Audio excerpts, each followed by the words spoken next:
अस्सलाम वालेकुम। प्रोग्राम दोहरा के साथ मैं हूं असद रहीम खान और मेरा साथ देंगे इफ्तिखार शराजी साहब। कोई 9-10 माह कबल डॉन न्यूज़ के ज़रा हटके ने एक स्टोरी को ब्रेक किया था कि एक बहुत वसी इंटरनेट की कैंपेन जारी है, डिसइंफॉर्मेशन की कैंपेन जारी है पाकिस्तान के ख़िलाफ़, पाकिस्तान के पॉलिसी मेकर्स के ख़िलाफ़ और उनके इंटरेस्ट के ख़िलाफ़। और ये हिंदुस्तान के अपने डिसइंफॉर्मेशन के अदारों के ज़रिए ओरिजिनेट की जा रही है।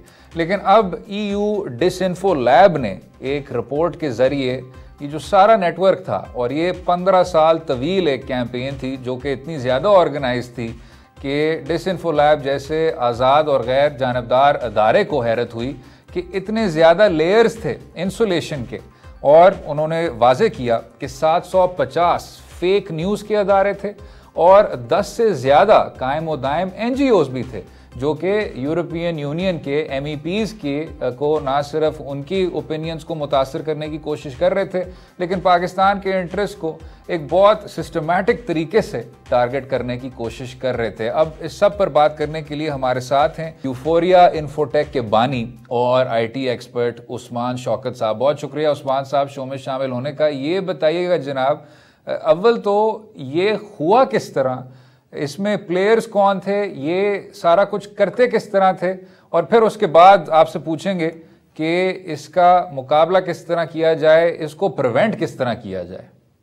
अच्छा, ये जो EU डिसइंफो लैब ने जिस एक्टिविटी को बेसिकली अनर्थ किया है, ये एक्टिविटी काफ़ी ऑर्गेनाइज्ड एक्टिविटी है और जो रिसोर्सेज चाहिए इस एक्टिविटी को कैरी आउट करने के लिए वो स्टेट स्पॉन्सरशिप या किसी बहुत बड़ी ऑर्गेनाइजेशन की हेल्प के बगैर हो नहीं सकते। अगर इसकी स्टार्टिंग देखें तो स्टार्टिंग जो हमें बताई कि है 15 ईयर्स अगो इसकी स्टार्टिंग हुई है। तो दैट मीन्स कि 2005 में ये सारी जो एक्टिविटी थी ये प्लान की गई है और ये एग्जीक्यूट की गई है। अगर आप 2005 के देखें जगह या 2005 के रूल्स एंड रेगुलेशन देखें तो उस वक्त इंटरनेट जो था वो इतना रेगुलेटेड नहीं था जितना आज की दुनिया में। इवन आज की दुनिया में भी अगर आप इस्लामाबाद में बैठे हैं या न्यू दिल्ली में बैठे हैं, आपके लिए बहुत आसान है कि आप दुनिया के किसी भी मुल्क के अंदर अपनी वेबसाइट जो है वो रजिस्टर करा सकते हैं। आपको सिर्फ एक क्रेडिट कार्ड की ज़रूरत होती है। अगर आपके पास वो क्रेडिट कार्ड है तो आप एक वेबसाइट रजिस्टर कराएं, किसी भी नाम से रजिस्टर कराएं। रिस्ट्रिक्शन सिर्फ ये होती है कि वो नाम पहले से किसी जगह रजिस्टर्ड नहीं है इंटरनेट के ऊपर। तो अगर आपने वो डोमेन रजिस्टर करा लिया तो उसके ऊपर आप जिस तरह का मर्जी का कंटेंट जो है वो उसके अंदर डाल सकते हैं। तो दूसरी ये जो ऑर्गेनाइजेशन हैं जो फेक न्यूज़ बेसिकली प्रोपेगेंडा के लिए इस्तेमाल करती हैं, ये कभी भी सिंगल वेबसाइट के ऊपर या सिंगल पोर्टल के ऊपर नहीं चलती। इनको चाहिए होती हैं ऑडियंस और इनको चाहिए होती हैं लिंक बैक्स। लिंक बैक से मुराद है कि ये एक वेबसाइट जो कि फेक न्यूज़ की है वो किसी दूसरी वेबसाइट को जो कि फेक न्यूज़ की है उसको लिंक बैक करती है। ये जो लिंकिंग होती है और ये जितनी बड़ी लिंकिंग होगी, जितनी ज़्यादा वेबसाइट एक दूसरे को रेफ़र कर रही होंगी, उनकी ऑथेंटिसिटी उतनी ज़्यादा एस्टैब्लिश होती है। हमारे जो सर्च इंजन हैं जैसे कि गूगल है या माइक्रोसॉफ्ट का सर्च इंजन है, वो सारे के सारे इस चीज़ को देखते हैं कि एक वेबसाइट को या एक वेबसाइट पर लिखे गए आर्टिकल को रेफ़र कितना किया जा रहा है। तो ये एक्टिविटी जैसे कि बता रही है कि इसमें तकरीबन 550 मीडिया ग्रुप्स इन्वॉल्व हैं और 770 डोमेन्स हैं वो रजिस्टर्ड हुई हैं। और आयरॉनिकली इसमें से 400 डोमेन्स जो हैं वो किसी एक ही बंदे के ईमेल के ऊपर रजिस्टर्ड हुई हैं। अब पहले इसमें जो मेन साइट है जिसको इन्होंने EU क्रॉनिकल पर किया है उसकी रजिस्ट्रेशन अलबत्ता 2015 की है। 2015 की भी रजिस्ट्रेशन में अगर आप रजिस्टर करवाते थे तो देयर इज़ अ चेक से मुराद ये है कि जब आप इतनी ज़्यादा डोमेन रजिस्टर कराते हैं या क्रेडिट कार्ड के थ्रू डोमेन रजिस्टर कराते हैं तो वो एक बैक चेक होता है कि बंदा एग्जिस्ट करता है कि नहीं करता, इतनी सारी डोमेन क्यों रजिस्टर करा रहा है। तो मोस्टली वो क्या करते हैं, वो आपसे मांगते हैं कि आप अपने यहाँ गवर्नमेंट का इशू करता कोई आइडेंटिटी कार्ड हो गया या कोई आइडेंटिटी इस तरह की इन्फॉर्मेशन वो हमारे साथ शेयर करें। तो अगर कोई इस तरह की स्पैम या इस तरह की एक्टिविटी में इन्वॉल्व है तो उसको ऑफ कोर्स ID कार्ड या गवर्नमेंट से इशू करता कोई आइडेंटिटी डॉक्यूमेंट प्रेजेंट करनी पड़ेगी और वो या तो फेक फोर्ज डॉक्यूमेंट होगी या of course if state sponsorship is involve तो वो स्टेट जो है वो ऑटोमेटिकली उनको ऐसी डॉक्यूमेंट्स प्रोवाइड करेंगी जिसको बाद में वो लेकिन तो ये तो आप तफसीलात बता रहे हैं कि कैसे ऑपरेट करती हैं, लेकिन मेरा सवाल ये है बुनियादी तौर पे कि अगर देखा जाए तो मीडिया की मुख्तलिफ शक्लों को बतौर प्रोपेगेंडा टूल यूज़ करना कोई नई बात नहीं, इसकी बड़ी पुरानी तारीख है। लेकिन किसी स्टेट को डिफेम करना, किसी के ख़िलाफ़ एक मुहिम चलाना, इंटरनेशनल रूल्स कहीं इसको भी डिफ़ाइन करते कितना बड़ा जुर्म है। और फिर ये बताइएगा कि अक़वाम मुत्तहिदा के हाँ भी कोई 10 NGOs जो इस ग्रुप के नीचे चल रही थी उन्होंने एक्रेडिटेशन हासिल कर ली, तो हम ये क्या समझे कि वहाँ पे भी बुनियादी तौर पे चीज़ों को परखने का निज़ाम इतना मौसर नहीं है कि वहाँ पे भी सक्सेसफुल हुए हैं कि इतने बड़े आलमी इदारे के एक्रेडिटेशन हासिल करने में कामयाब हुए हैं। तो इन चीज़ों को कैसे एड्रेस करना चाहिए? और साथ में जैसे मैंने पहले सवाल किया कि अगर ये कोई जुर्म है और कल को ये साबित हो जाता है कि इसके पास से पीछे जो रियासत हिंदुस्तान वहाँ की स्टेट मशीनरी काम कर रही थी, तो कोई भारत के लिए मसाइल पैदा हो सकते हैं, मुश्किलात पैदा हो सकती हैं?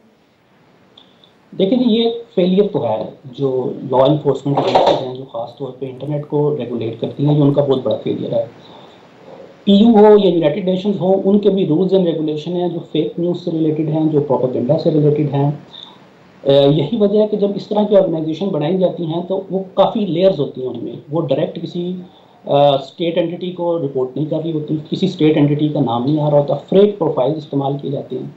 अब इसमें इशू ये है कि अगर आपके पास फेक न्यूज़ किसी ऐसे प्लेटफॉर्म के ऊपर हो जिसका एक सिंगल रेगुलेटर हो, फॉर एग्जांपल अगर आपके पास फेक इंफॉर्मेशन ट्विटर के ऊपर है या फेसबुक के ऊपर है, तो आप ट्विटर या फेसबुक की जो ऑर्गेनाइजेशन है उसकी जो रेगुलेटरी बॉडी है उसको आप एंगेज कर सकते हैं, उसको कंप्लेन कर सकते हैं और वो टेक डाउन भी कर सकती है। लेकिन इंटरनेट के साथ इशू ज़रा दूसरा है।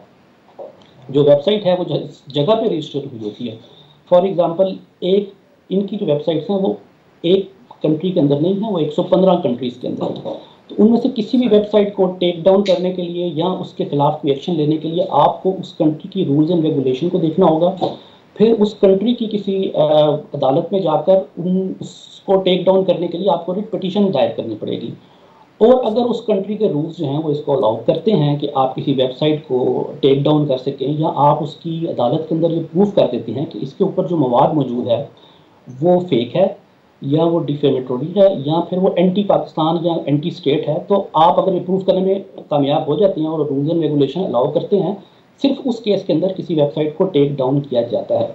अब अगर जैसे यूरोपीय यूनियन है, अगर आपके पास यूरोप की टेरिटरी के अंदर ऐसी वेबसाइट्स हैं, ऐसे सर्वर्स के ऊपर हैं, तो यू हैव टू कंसल्ट यूरोपीय यूनियन लेजिस्लेशन। अगर उनकी ऐसी कोई लेजिस्लेशन है, फिर आपको एक काफ़ी बड़ा प्रोसेस है जिसको लेके चलना पड़ता है। आपको याद हो आज से 4-5 साल पहले। जी ठीक, उस्मान शौकत साहब, क्योंकि इसी पर हमें वक्फा लेना होगा।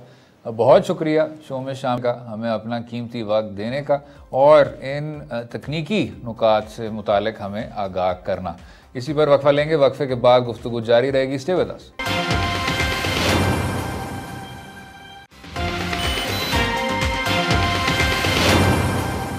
Welcome back to Dohra. जैसे आपने सुना, वज़ीर ख़ारिजा शाह महमूद कुरैशी साहब का कहना है कि इस तमाम फेक न्यूज़ के मुहिम पर तहकीक की जानी चाहिए और वो EU के अदारे और MEPs जो इन्हीं बेबुनियाद आरा से मुतासर हुए, इन्वेस्टिगेशन को उस हद तक भी वसी होना चाहिए। अब इस पर बात करने के लिए कि सफारती तौर पर और दफाई तौर पर पाकिस्तान को क्या लाहे अमल तय करना चाहिए, हमारे साथ हैं साबिक फ़ॉरेन सेक्रेटरी नजमुद्दीन शेख साहब और सीनियर दफाई तज्ज़ियाकार lieutenant general retired Naeem Khalid Lodhi साहब। बहुत शुक्रिया शो में शामिल होने का, हमें अपना कीमती वक्त देने का। नजमुद्दीन शेख साहब, अगर आपसे आगाज़ करें जनाब, अभी जो हम IT एक्सपर्ट से भी बात कर रहे थे और शाह महमूद कुरैशी साहब का भी यही कहना है कि इन्वेस्टिगेशन होनी चाहिए, लेकिन क्योंकि ये जो तमाम EU के ममालिक हैं उनके अपने कानूनी निज़ाम के मुताबिक आपने इन वेबसाइट्स को हटाने के लिए गुजारिशात प्रेजेंट करनी होंगी और डिप्लोमेटिक सतह पे इसको टैकल करना होगा। किस तरह देखते हैं सर, क्या करना चाहिए?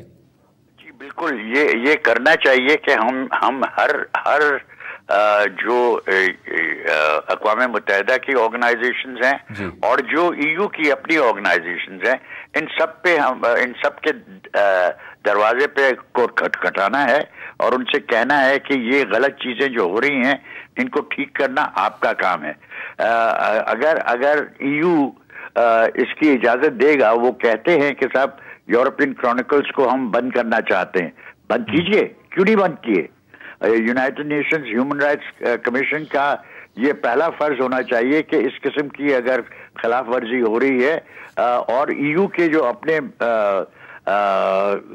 ऑर्गेनाइजेशंस हैं उन सबको इस पे फोकस करना चाहिए।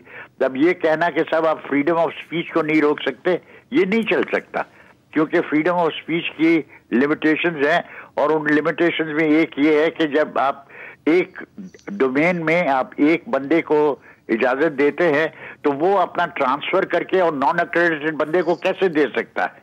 ये इस पे चेक रखना जरूरी है और ये काम यूरोपियन यूनियन को अपने तौर पे करना पड़ेगा। अगर इसमें हम कहें ना कहें, ये तो उनकी अपनी इंस्टीट्यूशंस जो हैं वो उनसे कह रहे हैं कि ये आपका करना जरूरी है और ये आपको ये फ्रीडम ऑफ स्पीच पे कोई बार नहीं है। लेकिन अगर नॉन एक्रेडिटेड एजेंसीज को एक्रेडिटेड एजेंसीज अपना टाइम दे देती हैं तो ये तो आप बिल्कुल आपके जो अपने कवानीन हैं उसकी खिलाफ वर्जी है और इसको रोकना आप ही का काम है। तो मेरा ख्याल ये है कि इसमें हर जगह आपको यही केस बनाना है और इस केस के साथ आपको ये भी कहना है कि साहब अगर आप कहते हैं कि साहब फ्रीडम ऑफ स्पीच को हम नहीं रोकना चाहते, बिल्कुल सही, न रोके, लेकिन एक नॉन एक्रेडिटेड एजेंट को जगह देना जबकि आप एक्रेडिटेड एजेंसी हैं और एक्रेडिटेड एजेंसी किसी और को टाइम दे दे, इसकी इजाजत नहीं होनी चाहिए। तो मेरा ख्याल ये है कि मैंने पहले कहा है लेकिन मुझे यकीन नहीं है कि ये सही है या नहीं, कि इससे आप इस खित्ते की स्टेबिलिटी पे एक बहुत सख्त असॉल्ट कर रहे हैं। क्या ये असॉल्ट इस नौयत की है कि ये अक़वाम मुत्तहिदा में हम सिक्योरिटी काउंसिल में कहें कि साहब ये हमारी इस खित्ते की स्टेबिलिटी को अफेक्ट कर रहा है? नहीं जनाब, बहुत ही काबिल तवज्जो नुक्ता है सर कि ये शायद खित्ते को ही गैर मुस्तहकम कर रहा है। शराजी साहब, अगर मैं आपकी राय भी शामिल कर लूँ सर। नहीं, डेफिनेटली मैं भी यही नुक्ता उठाना चाह रहा था और मैं जनरल लोधी साहब से जानना चाहूँगा कि बुनियादी तौर पे अब हम नहीं कह रहे, गोया कि पाकिस्तान नहीं कह रहा, ख़ुद यूरोप के तहकीकाती इदारे ये बात कर रहे हैं कि इंडिया का पाकिस्तान मुखालिफ प्रोपेगेंडा। फिर हमने ख़ुद एक डोजियर भी अब रिसेंटली भी, इससे पहले कुलभूषण जाधव को जब गिरफ़्तार किया उसके बाद भी यूरोपियन कैपिटल्स में भेजा, UN में भेजा। अब एक और एविडेंस कुछ हमारे पास इंपॉर्टेंट आई हैं, रिसेंट पास्ट में हमने वही भेजा। तो क्या लगता है कि जब यूरोप से इस तरह की बातें बताई जा रही हूँ और उनको बेनकाब किया जा रहा हो, तो जो पाकिस्तान के ख़िलाफ़ जो परसेप्शन नेगेटिव बना था वर्ल्ड में, क्या लगता है कि वो अब एड्रेस होने जा रहा है? और जो बात अब हम कह रहे हैं इंडिया के मुतालिक, क्या उसको अब गौर से सुना जाएगा, उसको अकॉर्डिंगली एड्रेस भी किया जाएगा? क्या लगता है इन डेवलपमेंट्स के बाद आपको? जी बहुत शुक्रिया। देखिए, आप मुझसे सवाल पूछ रहे हैं, मैं जवाब दूं कि मैं शेख साहब ये असल में सवाल वो जनरल लोधी साहब से पूछ रहे थे। अपॉलॉजीज। जी लोधी साहब। जी बहुत शुक्रिया, थैंक यू। मैं ये समझता हूँ जो कुछ आजकल हो रहा है, हर दौर की पेक्युलैरिटीज होती हैं और ये दौर है, आप समझें सोशल मीडिया का, मेन मीडिया का, जहाँ पर फेक न्यूज़ की एक आंधी चली हुई है। और मेरा ख्याल है कि दुनिया को चाहिए कि इसके कंट्रोल के लिए एक कलेक्टिव कोशिश करे। मेरा अपना ख्याल ये है, बेहतर बता सकेंगे एक्सीलेंसी बाद में, कि बजाय इसके कि हम इसको पाकिस्तान का केस बनाएं, जो कि हम बनाएं वो एक अलग बात है, इसको ओवरऑल हमें एक इंटरनेशनल केस बनाना चाहिए और यूरोपियन यूनियन को साथ शामिल करें और जो अगर कोई इफेक्ट हुआ है, कुछ ना कुछ चाइना भी इम्पैक्ट हुआ है, उनको साथ शामिल करें और इस बात पे जोर दें कि इस बात की ज़रूरत है कि बैनुल-अक़वामी क़वानीन को इस तरीके से नए क़वानीन बनाए जाएं या ज़्यादा सख्त क़वानीन बनाए जाएं कि इस किस्म का झूठ और तूफ़ान जो है उसका सद्देबाब हो सके। ये तो देखें, हमेशा से लॉफेयर जो है ये तो डिप्लोमेसी का हिस्सा था, लेकिन मेरे ख्याल जितना इम्पोर्टेंट अब हो गया है इतना शायद कभी भी ना हो, क्योंकि कानूनी तौर पे हमें ये आगे बढ़ाना है। ये तो हो गया जो हमें इंटरनेशनल लेवल पे कोशिश करते रहना चाहिए। दूसरे लेवल पर मेरा ख्याल हमें ये करना चाहिए जिसका हम जिक्र कर रहे हैं कि पाकिस्तान को ये जो ब्रेक थ्रू मिला है या एक आपको खिलाफ मिला है, इसमें से निकल कर आगे बढ़ना चाहिए और तमाम जो बड़े अहम ममालिक हैं, P5 है, यूरोपियन कंट्रीज़ हैं, रशिया है, चाइना है और जितने हमारे दोस्त हैं, इनमें ये बात बढ़ाएं और ये बावर करवाएं कि ये देखिए आपके सामने क्या हो रहा था। सबसे अहम बात मेरे ख्याल में ये है, हमारे अपने बहुत सारे बहन भाई और ख़ासकर नौजवान इसका शिकार हो चुके थे, क्योंकि बड़े मोतबर ज़राए से चीज़ें आ रही थी, NGO से या नहीं था और था, तो वो तकरीबन काफ़ी लोग इस बात को मान गए थे कि वाकई हमारे अपने अंदर प्रॉब्लम है और हमारी फोर्सेस जो हैं वो रोग फोर्सेस हैं और वो इस तरीके से बिहेव करती हैं। तो वो एक बयानिया ऐसा ऐसा काफ़ी हद तक जड़ पकड़ गया, कम से कम 15-20% लोग उससे इम्पेक्ट हो गए, इफेक्ट हो गए, शायद ज़्यादा हो, इससे ज़्यादा। उन बहन भाइयों पर दोबारा काम करने की ज़रूरत है कि कम से कम इंटरनली तो हम समझ जाएं कि जब हम कहते थे, जब मैं बात करता था या और लोग बात करते थे कि we are a victim of hybrid war, तो लोग हंसी और तमस्कुर उड़ाते थे।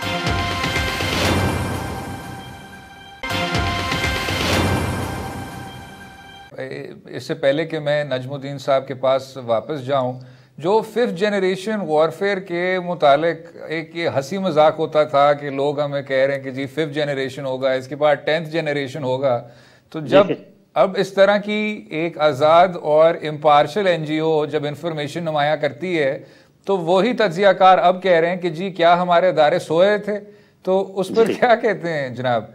जी यही बात है ना कि अब कम से कम एक जो काउंटर बयानी है वो ज़रा ज़ोरदार तरीके से पेश होना चाहिए कि आप पहले एक बात पे एतबार कर रहे थे, अभी आप दूसरी बात पे एतबार कर रहे हैं। ठीक है, हमें अपनी कोताही माननी चाहिए कि वो चीज़ जो हमें रिवील करनी चाहिए थी वो गैरों ने रिवील की, लेकिन इसमें एक बहुत बड़ी बेहतरी है, वो मैं आपको बता दूं, अगर आप रिवील करते, आप 100 दफ़ा कह देते कि ये हमारे खिलाफ ये है, कोई ना मानता।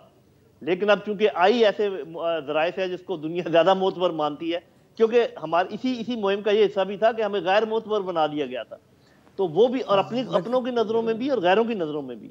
और इसमें जो चैनल इन्वॉल्व थे, जो लोग इन्वॉल्व थे, आप अच्छी तरह जानते हैं, तो इसमें हम आगे बात करेंगे कि हमें क्योंकि जनाब क्योंकि वक्त थोड़ा सा कम हो रहा है, मैं इसमें नजमुद्दीन शेख साहब की भी राय शामिल कर लूँ। एक्सेलेंसी, जो ये बात हो रही है और इस इंडियन क्रॉनिकल्स रिपोर्ट में भी बताया गया कि किस तरह से MEPs को तोड़ा गया, किस तरह उनकी राय को फिर आपने मुतासिर किया। हमारे सर कई ना सिर्फ तो तजारती ताल्लुकात हैं, आप सबसे बेहतर जानते हैं GSP+ भी है, सफारती सतह पर इन्हीं लोगों की तरफ जो आउटरीच है वो क्या अब पाकिस्तान इस रिपोर्ट को इस्तेमाल करते हुए अपनी तरफ फिर से बढ़ा सकता है? सर बिल्कुल, देखिए अब शर्मिंदा होगा जी, यूरोपियन यूनियन के जो 27 ममालिक हैं वो शर्मिंदा होंगे कि हमें इस पोजीशन में किसने लाया। ये जो क्रॉनिकल्स हैं, इन्होंने हमें कहाँ रख दिया है कि हम उस किस्म की चीज कर रहे हैं जिसकी हम दुनिया भर में हम कहते हैं कि हम इस किस्म की चीज को न बर्दाश्त भी नहीं करना चाहते, न सिर्फ ये कि हम उसका हिस्सा बने। तो उनके लिए ये एक एम्बैरेसमेंट है और उस एम्बैरेसमेंट का हमें फायदा उठाना चाहिए और हमसे कहना चाहिए कि भाई जो भी इकदाम हैं वो कीजिए इसको रोकने के लिए। ये कहना कि सब हम नहीं कर सकते, वो इसी रिपोर्ट में, BBC की रिपोर्ट में BBC ने कहा कि साहब अगर ये चीन या रूस के सिलसिले में इस किस्म की चीज होती तो आपका इतनी आवाज उठती, इतनी दुनिया, मगरबी दुनिया में इतनी आवाज उठती कि साहब ये क्या कर रहे हैं, ये हम सबको बुद्धू बना रहे हैं वगैरह वगैरह। लेकिन चूंकि ये हिंदुस्तान है तो कुछ थम गया है ये मामला।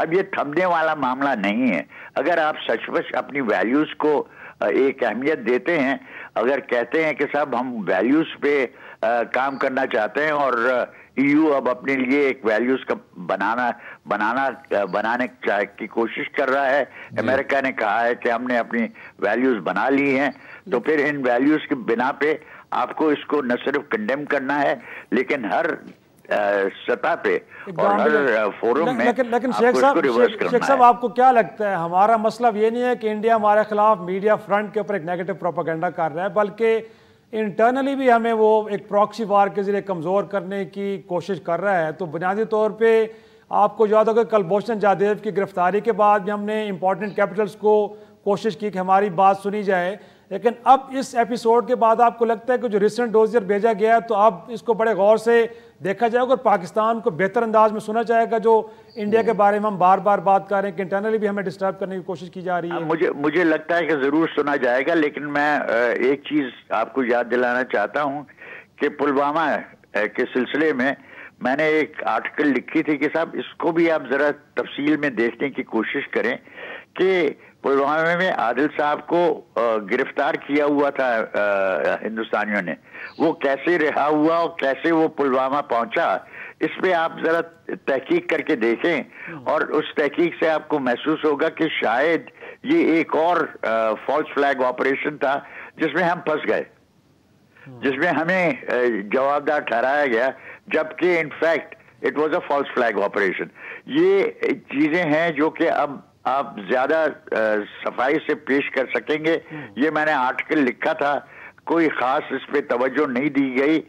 मुझे डर है कि अगर हिंदुस्तान की जो इक्तिसादी अहमियत दुनिया को नजर आती है और जिसका इस रिपोर्ट ने जिक्र किया है, इसको भी वो कम अहमियत देने की कोशिश करेंगे। लेकिन अभी दुनिया में मुझे लगता है कि कुछ अवेयरनेस हो गई है कि हिंदुस्तान में मोदी साहब जो हिंदू राष्ट्र बनाने की कोशिश कर रहे हैं और जो चीजें वो मुसलमानों के साथ और दूसरी अक़लियतों के साथ करने की कोशिश कर रहे हैं। शेख साहब, वक्फे से पहले मैं अगर ये जनरल लोधी साहब से एक आखिरी सवाल कर लूं। जनरल लोधी साहब, ये जो डिसइंफॉर्मेशन की कैंपेन है, इसमें ये 2-3 नुकात पर बार बार जाते हैं। आज़ादी इज़हार राय, आज़ादी इज़हार मज़हब, पाकिस्तान के चीन से ताल्लुकात, CPEC किस तरह माशी तौर पर अनसस्टेनेबल है। अब ये तो बात बग़ैर किसी शक के ठीक की आपने और शेख साहब ने कि सफारती तौर पर और प्रीएम्प्टिव तौर पर इसका मुकाबला किया जाए। क्या हमें अपने एंड पर जो भी गुंजाइश है, जो भी खला है, उसको पुर करनी चाहिए from the stand point of freedom of expression, religious expression, जो पाकिस्तान चाइना के ताल्लुकात हैं, किस तरह देखते हैं जनाब? जी देखिए, बात यह है कि जो फ्रीडम ऑफ एक्सप्रेशन है या रिलीजन के मुतालिक जो है, आखिर कोई धागा किसी को मिल जाता है या कोई खला मिल जाता है तो उसी को वो ज़्यादा बढ़ाते हैं ना, और वो इसलिए फिर खामोशी इख्तियार करनी पड़ती है, क्योंकि कहीं ना कहीं कोई ऐसा डांडा मिल जाता है जिसको कि आप डिफेंड नहीं कर सकते। तो ये बहुत ज़रूरी है कि हम अपने फ्रीडम की जो ओरिजिनल स्पिरिट है, जिसमें लव है, एफिनिटी है, एक दूसरे की मदद है और वो इखलाक है, उसकी तरफ अगर हम जाएं, और ये जो एक्सट्रीमिस्ट व्यूज़ हैं, एक दूसरे के गले काटने वाले, एक दूसरे के ऊपर चढ़ दौड़ने वाले, एक दूसरे को बुरा भला कहने वाले, इस पर सख्ती से रोकथाम करें, तो तब हम ओरिजिनल अपने चीज़ों की तरफ जाएंगे और कोई हमारे ऊपर उंगली नहीं उठा सके। एक चीज़ और इम्पोर्टेंट है कि ये जो चीज़ आप सामने लेकर आते हैं, जैसे वो आई है, इसके अंदर एक टेक्निकल नॉलेज की भी ज़रूरत है, टेक्निकल हार्डवेयर की भी ज़रूरत है। तो आपको आर्टिफिशियल इंटेलिजेंस इस्तेमाल करके इस किस्म का जो आपके खिलाफ मवाद उठ रहा हो, उसको पकड़ने की, उसके मंबे को पकड़ने की, उसकी सोर्सेज को पकड़ने की अहलियत पैदा करनी पड़ेगी, ताकि आप लोगों को बता सकें कि क्या हो रहा है। मेरा ख्याल ये भी खामी रही है हमारी तरफ से कि बजाय इसके कि हमारे खिलाफ प्रोपेगेंडा और हम पता लगाते हैं कि ये कैसे हो रहा है और कौन कर रहा है, किसी और को पता लगाना पड़ा, इसलिए कि उनके पास वेरविदौल था, टेक्नोलॉजी थी, नॉलेज थी। ये चीज़ें हमें एक्वायर करनी चाहिए। और जो मेरा ख्याल है कि जो ह्यूमैनिटी की अच्छाई है, जो हर रिलीजन प्रोफेस करता है, उसकी तरफ हमें जाना चाहिए, जिसमें मैंने जिन चीज़ों का जिक्र कर दिया वो है। और अपने आप को ऐसी चीज़ों से दूर करें जिनका रिलीजन से कोई वास्ता नहीं है। खामखा नाम लगा दिया गया रिलीजन का, और हमने खामखा जो है ना, और हम खामोश हो जाते हैं उसकी, हम ये कहते भी नहीं है कि भी ये हमारे रिलीजन का हिस्सा नहीं है। तो मेरा ख्याल है कि हमें थोड़ा सा ये कट्टर साइड से हटकर और एक्सट्रीमिज्म से हटकर जो हमारी असल स्पिरिट है रिलीजन की, उस पर भी अमल करना पड़ेगा। और जहां तक लोगों को लेबल करने की बात है कि किसी ने गलत बात कर दी, आपने उसको दूसरे कैंप में डाल दिया, इससे भी गुरेज करना पड़ेगा। आगे बढ़े, मिलजुल के बढ़े, इंशाल्लाह ये मुल्क बहुत तरक्की करेगा। बिल्कुल ठीक। साबिक़ खारजा सेक्रेटरी नजमुद्दीन शेख साहब, सीनियर दफ़ाई तज्ज़ियाकार lieutenant general retired Naeem Khalid Lodhi साहब, बहुत शुक्रिया शो में शामिल होने का, हमें अपना कीमती वक्त देने का। वक्फे के बाद इसी इंडियन क्रॉनिकल्स की रिपोर्ट के जो कुछ दिलचस्प नुकात हैं उस पर बात करेंगे। स्टे विद अस।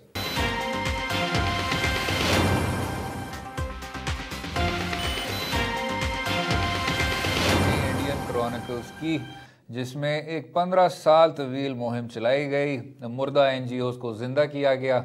कुछ ऐसे अशख़ास थे जो दुनिया से रुखसत हो गए और उनकी एक्सपर्टीज़ इस्तेमाल की जा रही थी कि वो यहाँ गए वहाँ गए, पाकिस्तान के ख़िलाफ़ उन्होंने बात की। स्टूडेंट इंटर्न्स के ज़रिए पूरे के पूरे बैनुल अक़वामी अदारों को गुमराह किया गया और इस तरह के कंसर्टेड नुकात जो कि फ्रीडम ऑफ रिलीजियस एक्सप्रेशन से ताल्लुक़ रखते थे, आज़ादी इज़हार राय से ताल्लुक़ रखते थे, बलूचिस्तान से, सिंध से, फाटा, साबिक फाटा से ताल्लुक़ रखते थे, उसको एक बुलंदा बनाते हुए इन MEPs को इन्फ्लुएंस किया जाता था। जनाब शिराजी साहब, कुछ देर से कहा जा रहा था कि ये एक मुहिम है, ये आपके इंटरेस्ट को टारगेट कर रही है, और आपके जो अपने ही एनालिस्ट थे वो कहते थे कि जी आपको हर जगह साजिश नज़र आती है और ये सारी बातें बेबुनियाद हैं। लेकिन ये सब कुछ अपनी तरफ से, क्योंकि ये तो बात डॉन न्यूज़ ब्रेक कर चुका था 9 माह कबल, किस तरह देखते हैं सर जो आपने अभी नजमुद्दीन साहब की, लोधी साहब की, उससे पहले उस्मान शौकत साहब की बातें सुनी? Does Pakistan have the capacity to preempt this? और प्रीएम्प्ट इसी तरह करना चाहिए। वो डिसइंफो लैब की बहुत खूबसूरत बात थी कि डिसइंफॉर्मेशन कभी अच्छी नहीं होती, तो इसको आप डिसइंफॉर्मेशन के साथ डिसइंफॉर्मेशन का जवाब ना दें, हकीकत बयान करें और बताएं कि जो ज़मीनी हकीकत है वो ये है। बिल्कुल असद, मेरा ख़्याल में अगर देखा जाए तो मीडिया को एज ए टूल यूज़ करना ये कोई नई बात नहीं है, बड़ी पुरानी तारीख़ है। और मेरा ख़्याल में इससे पहले मॉडल सिर्फ ये था कि आपने दुनिया के इम्पॉर्टेंट कैपिटल्स के अंदर अपने लिए एक स्पेस गेन करनी है तो मीडिया का यूज़ भी होता था, इवन के वहाँ के पार्लियामेंटेरियंस को भी एंगेज किया जाता था। तो मैं समझता हूँ कि 50, 60, 70 उसके बाद हम देखते हैं कि ये एक रहा है कि आप मीडिया को भी यूज़ करते थे और फोरम भी यूज़ करते थे अपने लिए स्पेस गेन करने के लिए। लेकिन अब जिस हम 5th जनरेशन वॉरफेयर की बात कर रहे हैं, हाइब्रिड वार की बात कर रहे हैं, अब दूसरों के लिए स्पेस को श्रिंक करना गोया कि ये भी एक स्टेट की पॉलिसी बन गई है।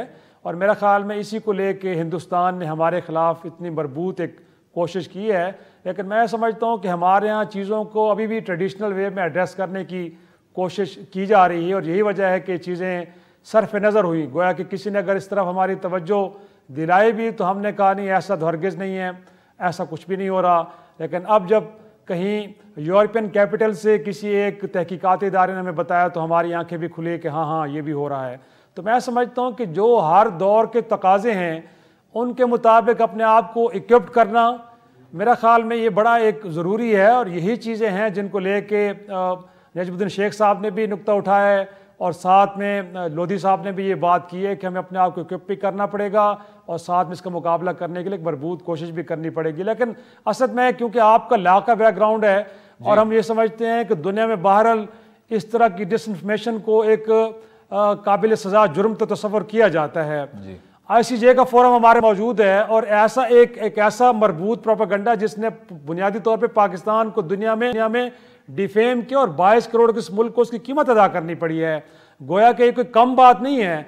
तो क्या ख्याल है आपका पाकिस्तान की रियासत को जहां इस तरह के प्रोपेगेंडे को डिफ्यूज़ करने के लिए कोशिश करनी चाहिए, वहां पर इस फोरम को भी इस्तेमाल नहीं करना चाहिए ताकि जो इंसाफ के तकाजे हैं वो पूरे हैं और इंडिया एक्सपोज भी हो और उनको कहीं ना कहीं हमें लगा है कि इस इक़दाम की सज़ा भी मिले? मैं समझता हूँ जनाब इसमें कोई शक नहीं कि वही बैनुल-अक़वामी अदारे जो कि इसी रिपोर्ट के ज़रिए ये वाज़ेह हो जाता है कि कितना ज़्यादा गुमराह हो रहे थे कि अक़वाम मुत्तहिदा के नाम के तहत आप ये NGOs क्रेडिट कर रहे हैं, MEPs members of European parliament के पास जाके आप ये सब का सब उनके सामने रख रहे हैं और वो फिर आपके आगे से टॉकिंग पॉइंट्स गफलत में उसको रिपीट किए जा रहे हैं। इसमें कोई शक नहीं शिराजी साहब के जो भी बैनुल-अक़वामी अदारों को आप प्रेसिडेंट टू सर्विस कर सकते हैं आपको करना चाहिए। और ये कानूनी सतह पे भी अगर आप देखें तो राइट टू इंफॉर्मेशन की अक्सर बात की जाती है, बल्कि उस पर अक़वाम मुत्तहिदा ने भी बहुत ज़्यादा काम किया है कि ये लोगों का कितना ज़्यादा एक संजीदा हक है। लेकिन जो अक्सर बात नहीं की जाती इन्हीं लीगली गारंटीड राइट्स में वो ये है कि राइट टू इंफॉर्मेशन में जो बुनियादी तकाजा है वो यही है कि वो इंफॉर्मेशन दुरुस्त हो, हकीकत से उसका कोई ताल्लुक हो। और चाहे ये नरेंद्र मोदी की हुकूमत का आगाज़ हो, चाहे डोनाल्ड ट्रंप का सदर मुंतखब होना हो, डिसइंफॉर्मेशन पे इतनी ज़्यादा अब अहमियत है, डिसइंफॉर्मेशन को इतना ज़्यादा पॉपुलराइज किया गया है, फेक न्यूज़ को इतना ज़्यादा पॉपुलराइज किया गया है कि शायद दिल पर पत्थर रख के कहना होता है कि जब हाइब्रिड वॉरफेयर की बात की जाती है या डिसइंफॉर्मेशन वॉरफेयर की बात की जाती है तो पाकिस्तान के अपने तज्जियाकारों को हंसना नहीं चाहिए। वही जिस तरह आपने कहा किस तरह लॉफेयर के जरिए, डिप्लोमेसी के जरिए इसको कॉम्बैट किया जाए। और असद क्योंकि शो का वक्त खत्म हो रहा है, आप इसकी अहमियत को मेरे ख्याल में और ज़्यादा एक तरह से ज़रूरी हो गई है कि पाकिस्तान के अंदर भी सोशल मीडिया को रेगुलेट किया जाए। अगरचे प्राइम मिनिस्टर की सुपरविजन में कमेटी भी बनी जिसने 6 अक्टूबर को अपनी सिफारिशात मुकम्मल कर ली थी, और जिस तरह जनरल लोधी साहब भी कह रहे थे कि पाकिस्तान में इस तरह के इकदाम ने हमारे लोगों के जहनों को भी बहरहाल मुतासर किया। तो मैं समझता हूँ कि अब सोशल मीडिया को रेगुलेट करने के हवाले से भी इकदाम को बड़ी तेज़ी से लेना चाहिए। मैं उस पर सिर्फ बहुत मुख्तसरन डिसएग्री करूँगा कि उसको एक मैकेनिज़्म बनाना नहीं चाहिए कि आज़ादी इज़हार राय को मज़ीद तंग किया जाए। हाँ, ये कोई एक्सक्यूज़ नहीं है कि आप झूठ बोल रहे हैं, डिसइंफॉर्मेशन वसी करें, लेकिन जब से ये हुकूमत आई है तो फ्रीडम ऑफ एक्सप्रेशन पर बहुत ही ज़्यादा तंग किस्म की सोच रखी है उन्होंने। तो इसको उस चीज़ के साथ हुकूमत वक्त को कन्फ्लेट नहीं करना चाहिए। लेकिन इस हद तक शराजी साहब की बात बिल्कुल दुरुस्त है कि डिसइंफॉर्मेशन के खिलाफ संजीदा कवानीन आप लाएं। उम्मीद को आज का प्रोग्राम पसंद आया होगा। मुझे और शराजी साहब को अपनी राय से भी आगाह कीजिए और कल तक इजाज़त दें। खुदा हाफ़िज़।